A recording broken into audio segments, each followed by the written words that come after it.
How I would describe Lowrider S is the quintessential badass performance cruiser from Harley, and this is the bike. What's great about the Lowrider S is that it points at the future, but it also nods to the past. You know, some of our greatest products are like that.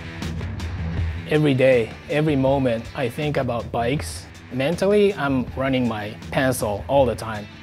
My usual process is to start with the pen and paper. That's the easiest way for me, just to go into digital. The money shot, it's a rendering, just to show the feel and attitude of this bike.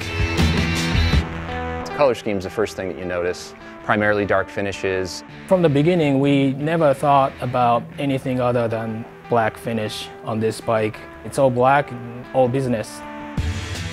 The graphic on the tank we're really proud of. The font is something very iconic. The new wheel has the new bronze finish, which gives you like a little bit of premium feel. Dice and I love the late 60s, early 70s Le Mans long distance race cars, and they used a material in the wheels that was this tone, so we wanted to have that finish on the Lowrider S. The exposed air cleaner, the 114 motor.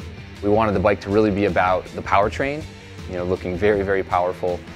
We gave a new handlebars, put you in a natural riding posture. You can ride this bike aggressively, but very comfortably. It kind of changes the way you think about the way you look on the bike when you're riding it, and it helps you kind of get into the mood of the motorcycle, which we really like.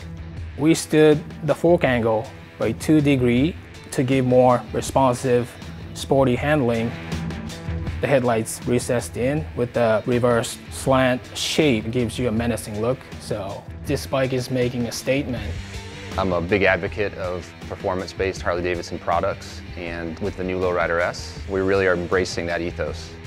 Harley-Davidson owns the scene when it comes to a performance cruiser. It's all about look, sound, and feel, and this bike has all that with the attitude. To me, that's what this bike is all about.